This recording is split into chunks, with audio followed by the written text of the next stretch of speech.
The 3 things I learned from my past life in Agartha. Number 1, in Agartha, I was an air dragon. A lot of y'all see me talk about my air dragon. A lot of y'all seen me put up the graphic of my air dragon on my TikTok lives and things like that. That is one of my spirit guides, but it's also another aspect of myself that just guides me physically now. So it's just me in another form. Now, when I was taking on this form, I lived in Agartha, or Inner Earth. And when I lived in Agartha, or Inner Earth, I was meant to uphold certain divine principles. Number 1, balance. As an air dragon, I had this like celestial or angelic presence, but I also had this overwhelming strength and power that everyone that lived in Agartha at the time loved and respected me for. My job was essentially to help people understand their power and also turn their attention to the divine principles that they were meant to uphold, like I was. So when I was first tapping into this information, I saw myself kind of like in a cave, and there was like this line of beings waiting to come and speak to me, come and get counsel from me, right? And my job was essentially to tell these people what their destiny was and how to make sure that they align with that higher timeline. Those that were already aligned with their higher timeline, they would come to me consistently to make sure that they're aligned with their journey. Many beings that live in Agartha are already very tapped in and very aligned with themselves, but there was a certain amount of divine wisdom I was meant to bring to the collective.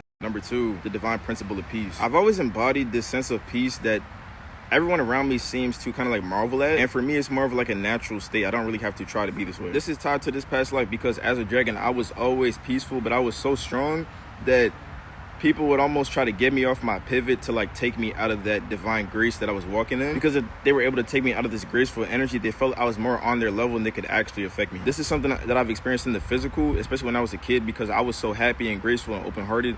But people will always try to bring me down or make me feel a way about my natural way of being. I remember in particular, this one girl I used to be cool with used to always call me Peacekeeper because I was always trying to maintain the peace inside of the friend group that we were a part of. But the way she was saying it in such a way, like she didn't like how I was always trying to keep the peace, so she wanted to see disruption. She wanted to see me react to certain energy that I just didn't react to because I was so detached and I kind of viewed myself as above those type of interactions. Number 3, oneness. My presence in this civilization was a representation of oneness on its own because I was so intuitively and telepathically connected to the collective. Sometimes I would just give people messages without even them necessarily having to come and seek my counsel. And because I was such a divine pillar for the collective, a lot of the beings that lived in Agartha were so much more in tune with each other because of the representation that I put in front of them. Not to mention my relationship with the other dragons that lived in Agartha was also a representation of oneness because we just viewed ourselves as different aspects of each other, different parts of whole. If you would like to know any more about your past lives, I do Akashic readings. You could book a call with me with the link inside of my bio.